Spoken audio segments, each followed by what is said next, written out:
Hey! Hey, well, welcome everybody to Mondays with... Good afternoon, I'm Don. I'm Brett. And so here we are. Lost an hour's sleep this weekend. We did. I'm so exhausted. Are you feeling it? I'm tired. Feeling it too. Feeling it. Feeling it too. I tried to make it up yesterday, but didn't happen. So, hope you guys are doing well. I'm glad you're here with us on this Monday. We were off last week. We're back. Hopefully. Let's talk about why we were off last week for a second. Let's talk about why we were off. Let's talk about that. Because how long have you been here? 3 years. 3 years. Brett has been on staff at Church Home North for 3 years. I've been here, on the other hand, for no less than 12. I like that. And let's talk about how many conferences we've been to in those 3 years. Okay. I have been to... At least 5. 5 conferences. One with you. In 3 years. I've been here 12 years. Yeah. I think I've been to 3 conferences. Shame on you. Total. Shame on you. Shame on me. Shame on you. I'm glad you went those good. We need to improve. Some people need to have improvement. So I get that. Some people need to have improvement. I do. You need those conferences. I'm not, yeah. No, I get it. I do. We should be sending you to 3 a year. You should. Wait a second.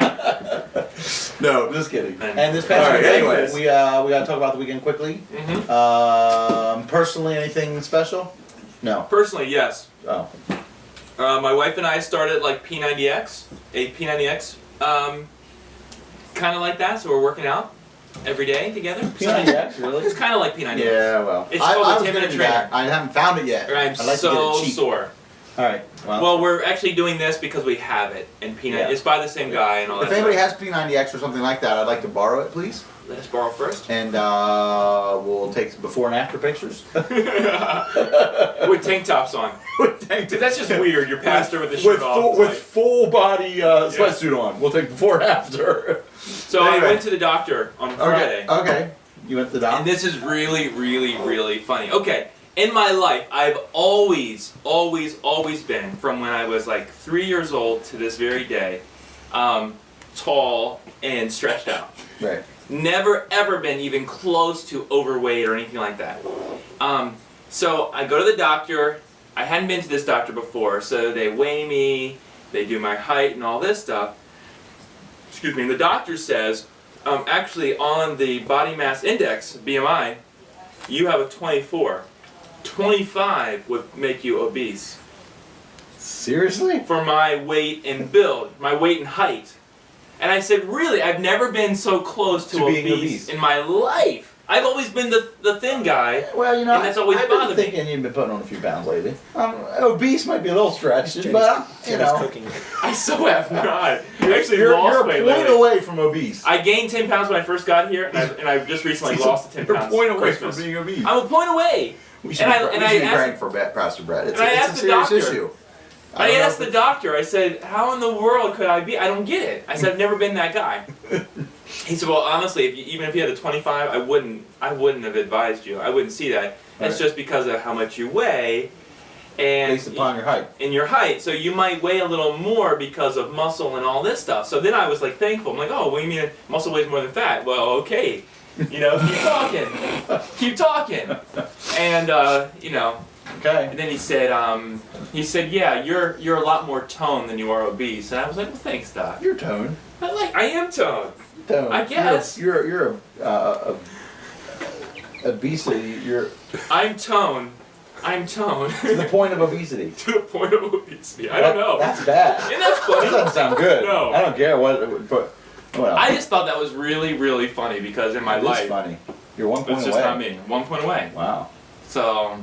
I've never found out what my number is. I bet. I'm probably over by 20 points. I would say you might be teetering on the line there, Don. I'm teetering. That's why I need P90X, so just send it to me if you have it. But look, you're drinking water today. Drinking water, Deer Park.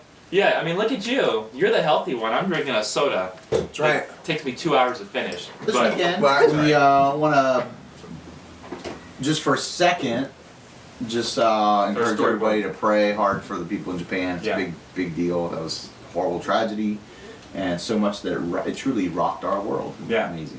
It rocked the world. 4 inches. 4 inches off the axis caused us to lose a little time apparently on Friday. Yeah. And so we lost an hour on Saturday, a little time on Friday. No wonder we're exhausted. That's what it was. That explains it all. we've lost time both days. Yeah. But anyway, it's. Can I share this real fast? Yeah, absolutely. So, at the church where I was in Maryland, one of our former pastors, he and his wife are now missionaries in Japan, been there for a long time. Their name's Alufis, great people. And we actually got an email from one of their team members, and just the ways of things that we can do as Christians here in the States to help the people in Japan. The first thing it says, hey, pray for immediate need. Still many people are missing, countless numbers are without the basic necessities of life, like food, shelter, water. Second thing you can do is pray for the recovery efforts. People are planning right now for the relief work, and there's all these different Christian organizations and non-Christian organizations that are coming in to help, and awesome, just awesome people going to try to make a difference. So pray that that goes well, and that there won't be any aftershocks and all that. You know, and that's kind of a big deal after a big earthquake, is the aftershocks. Pray for the Japanese church to be strengthened and to show the love of Christ to a suffering nation. And pray for the church's ability to meet practical needs, which I think is huge. And I think right away, whenever you hear about those kinds of awful things that happen in the world, just pray that the church would rise up and meet the needs of those around them, like Christ would have them do. Pray for the fear and suffering that the Japanese are facing today, and that it'll be turned into peace and hope, and as they turn to the Savior for help.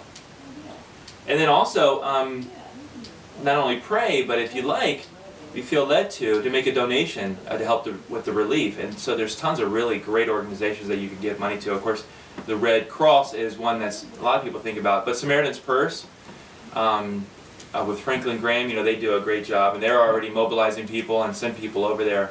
I think they actually have people on the ground today. So you could, give money to them. Or there's also the Japan Evangelical Missionary Association. I wonder if we don't have any missionaries in Japan, do we? No. No. We're in that region, but not Japan. Yeah, we're in that, yeah. But anyway, so those are some things that we can do right here. And I think you should do something. Prayer is the minimum, right? We can definitely do that. It's minimum, but we can see God do maximum things. Yep. Another way that God's answered prayer, hey, so big time, this kind of reaches us right here in York County and at our church even. So Friday, big prayer went out for Ryan Carson. Yeah, right? Do you know, I don't know if I've ever met him. Yeah, Ryan is. If you saw him, you would know him. I think, because he's around a lot, and he's a West York guy. Right. Ryan, 27 years old, went to his eye doctor. His eye doctor said, "Hey, listen, you got to go to the hospital now." He was losing vision. He said, "You got to go now. You have a tumor that's pressing up against your eye." And so he went to the hospital here in York. They said, "Yep, you got to go to Hershey." Took him to Hershey. The Mervines were a great help to him during all this stuff, and really loved him and took care of him. Got him up to Hershey. They ran all these tests. It's the size of a softball. Wow. And they were coordinating surgery for tomorrow, right? For Tuesday. Well, they find out it's benign. So it must be one that's on the eye nerve. Yeah, it's actually on the nerve. It's called, they're called something. What's that? What would be the eye? Mine was an acoustic neuroma. His is a neuroma probably related to the eyes, because I've heard of those too. Where they go in, they have to take them or shrink them, and they're benign. Yeah. Similar to mine. Mine wasn't that big, but that's what it does. It starts messing up the wherever it's at. So good for him. They're shrinking it now. Taken care of, hopefully without not even any surgery. Yeah. So here's what he says. So for all my friends that were praying for me, thank you. I'm home, and the doctors are giving me medicine to shrink the tumor in my brain. And they say that it will take a couple of weeks, and no surgery is needed. It's truly a miracle. Yeah, cool. Good for him, because that's scary to hear that. Yeah. Tumor in your brain. So, I mean, isn't that something? Wow. And so it goes from, 27 years old, tumor in the brain, size of a softball on Friday. Major surgery possible. Major surgery possible. Hey, take some medication, you'll be alright. Isn't that amazing? That's cool. God is good. Good for him. People have been praying and still's in there though, so get it out. Pray for him. The rest of that all gets taken care of. Yeah, all right. And then, of course, Walter Silks, we went to home to be with the Lord this weekend, this past weekend, so let's be praying for the Silks family. Yeah. So a lot of stuff going on that way with people's lives. And April and Amanda. To them. Thank you. They're going to have the funerals on Wednesday, 2 o'clock, I think, here. So maybe if you're available, come in and encourage them. That'd be good. Big deal. All right, so what else we got going this weekend? This past weekend, quickly again, Teacher Appreciation Day. Wow! Woohoo! That was incredible. It's like everybody eat an apple. I know. You know, it was huge. We should have handed apples to everybody. We should have had like I don't know, I don't know, what do you call it? I don't know. Everybody take a bite. Yeah. An apple in commemoration. Commemoration. Yeah. No, but it was good. We had over 50 teachers at least. At least. I mean, I think they had 100 boxes of candy. I think they handed them all out. So I don't know if that was 100 teachers or I don't know if my sister was here. She probably took one. She said, "No, honey, that wasn't for you. Just because your kids have a teacher, though, it's for the teachers." No, there were a lot. There were a lot of teachers. There was a lot of teachers, and the lunch was spectacular. Very nice, very so nice. Good. It was a great time. Yeah, that's very. It just made us. I just thought, man, we just have to do. Yeah. We just got to keep More. on doing those things. And we are. I mean, in a good sense, it made the church look good. Didn't It does. I mean, not in a prideful way. It makes but Jesus you know look what? good. Yeah, it made the COD say we're about community, and that's just so long overdue. And Brother it's Bill, getting there. Thank you, Bill. Excellent and his job. crew, the outreach team, did an amazing job putting that together with Bill. Very good. We had over 1,000 people here. Over 1,000 yesterday folks. morning, so it was packed. Good. Bob had a great message. Right to that point. Teach your children well. Really good. Teach the children. Yeah, the video clip worked well, huh? Yeah. It left you wanting to sing more. Yeah, you wanted more. So anyway, I almost thought, I think the third service, I thought people were going to start break out and sing with them. Yeah, they were moving. Getting there, but. Hey, I'm excited because this Thursday, and actually there's a few games before, but this Thursday is the kickoff to the big, one of my favorite things of the whole year. Wouldn't that be the tip-off? The tip-off to the NCAA right. Division I tournament, basketball tournament. All day Thursday, all day Friday, all Saturday, day, Sunday, it just goes on and off and on for till the first week of April. I love it. I take off on Thursday. Exciting. Yeah, really, it's a big deal. National holiday in their home. I take off Thursday, and I'm already off Friday, so I'm actually gonna. I use one of my vacation days, Thursday, but Jenny scheduled a dentist appointment. For you? I like to watch the first tip, and then I'm kind of like I hang out with the kids and do whatever, but I like to kind of have the games on while I'm doing whatever. Right. I'm gonna miss the tip. I mean, it's not a big deal. It might be on in the dentist office. Depends where you go. It will be. That's what Jenny said. Honey, they have TVs in the dentist office, and they'll let you watch it. But I'm like, right honey, on the ceiling. I like to. On that. Yeah. That's cool. But I have it's a cleaning. Penn State's going to be a part of it, which haven't happened in 10 decades probably. It's been a long time. It's been a long time. So for all the Pennsylvania folks, that's kind of exciting. It's not just about football. They have a decent team. Yep. And Maryland did not make it this year, but that's okay. Those things happen, Brett. Those things happen. It's all right. Though I do want to note, as a sore loser I am, Maryland did beat Penn State this year when they played. Way back when, though. It was back in like November, December, whatever. But okay, so anyway. that'll be fun. Hey, Pinewood Derby coming up on Saturday. This Saturday. Yes, we got to make a plug. Brett told me I had to. So we need help. If you can be here, help us out. Pinewood Derby. We got to finish up. No. Oh. He wants me to say about Vision too. Yeah, Vision. So That's this weekend too. They need help at the Pinewood Derby. They need just people to come out and love the kids. Let's go, man. And encourage them. And then I have Vision conference this Saturday too. This Saturday. All right, cool. I think Graham's going to that. Yeah, he is. He paid me. All right, cool. Yep, gave me money yesterday, which is good for him. So he's gonna go to that. We have a big group going, like I don't know, 40. Oh wow. That's like the one of my events that I don't have to plug. I just say, hey, we're doing this, and everyone's like, oh yeah. That's cool.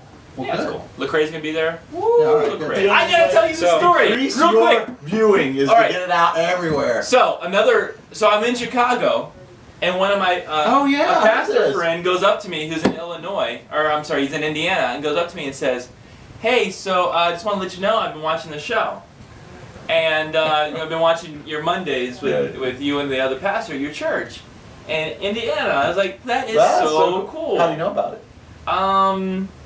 Word just gets out, Don. So what's his name? His name is Shan. Shan. Pastor Shan. Hey, Pastor Shan. Yep. Thanks, buddy. Nice. Shan is. Shout out to you. Yeah. So hey, thanks for watching. Pass it around. Yeah. So tell everyone about. We want a hearing in Wisconsin next. So I mean, people are watching. That's the thing about the internet. You put it on there. I wonder if Governor Walker's watching us. No. We could give him some advice. He's in a rough spot right now. Oh. Anyway, all right. All right. Hey, God bless you guys. Hope you have the best week Thanks. ever. See ya. Bye.